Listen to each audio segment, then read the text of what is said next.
Alright, guys. We are here to read. We'll continue on from the Book of Unusual Knowledge.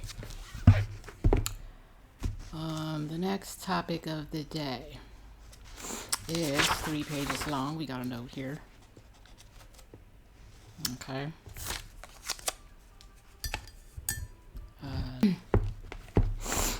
Okay, so we can read fast or we can take our time and try to get people to understand what the heck we're even saying, and we choose the latter.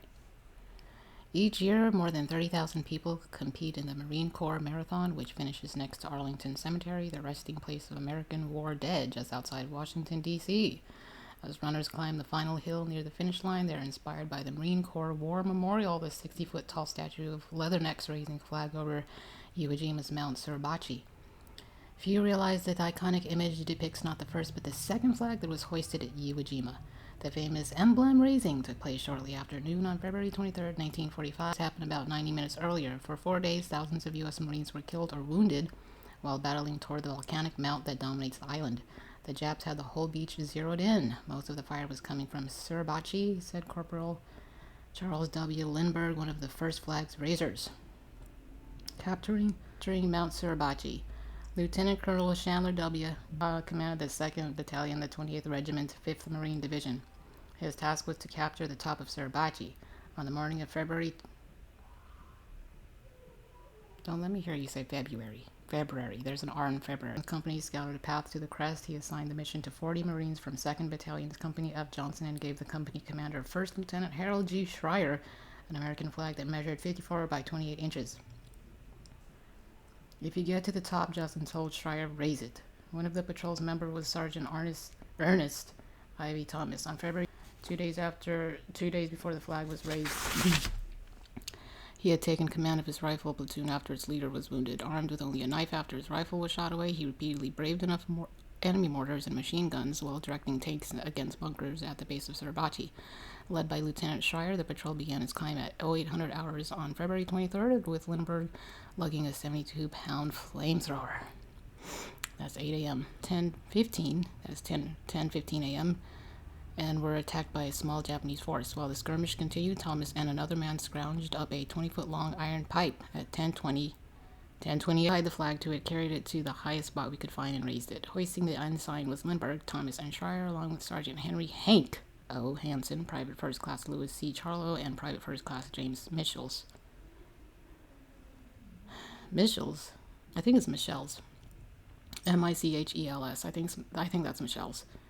The first photo, second section, another subtopic.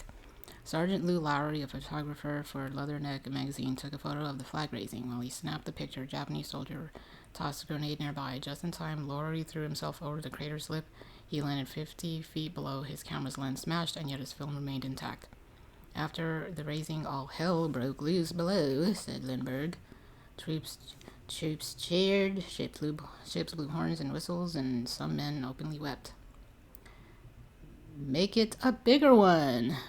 On the invasion beach was Secretary of the Navy James Forrestal, who'd arrived to watch the capture of Suribachi with Marine Commander General Howland Mad Smith. Forrestal told Smith, Holland, the raising of that flag on Suribachi means the Marine Corps for the next few hundred years. According to the book Flags of Our Fathers by James Bradley, Forrestal requested the emblem as a souvenir. Battalion Chief Johnson was not pleased. The hell with that, he said. He ordered an operations officer, Lieutenant Ted Tuttle, to have another patrol secure the flag and replace it with another banner and make it a bigger one, he told Tuttle. Soon after, as Lowry climbed down from Suribachi, he ran into 3 fellow photographers going up. Marines Bob Campbell and Bill Gunost, and the Associated Press Joe Rosenthal, whose photo of the second flag raising garnered him the Pulitzer Prize. The 3 photographers were considering going back down the mount, but Lowry informed them the summit offered good views, so they kept trudging up. At the top, Schreier had the first flag lowered at the same time as the second flag, which measured 96 by 56 inches. Was raised. Down on the sands, most didn't notice the switch. The battle raged on. The terrible battle continued. Of the 40 Marines in the first patrol, 36 were later killed or wounded on Iwo Jima. Private First Class Charlo, grandson of a noted Flathead Indian chief, was killed March 2nd, and Sergeant Thomas died on March 3rd. Photographer Ganas had taken a video of the second flag raising, which featured imagery similar to Rosenthal's. His film was featured in a famous newsreel. He was killed March 4th. Altogether, close to 7,000 Marines died and 19,000 were wounded in the battle. On March 1st, Lindbergh was wounded on Suribachi and was awarded the Silver Star. I was after a mortar position up there, and I was shot, and it shattered my arm all to pieces, Lindbergh said. Back in the States, he was angered by his patrol's lack of recognition. I went on home and started talking about this, he stated. I was called a liar and everything else. It was terrible, but it was the truth, he said. I mean, everyone says Iwo Jima flag raising. They look at the other one. The Japanese were also bitter, and with good reason. They lost the battle. Iwo Jima was part of the prefecture of the city of Tokyo. Its loss meant that the U.S. Marines had secured their first piece of official Japanese soil. The rest of Japan beckoned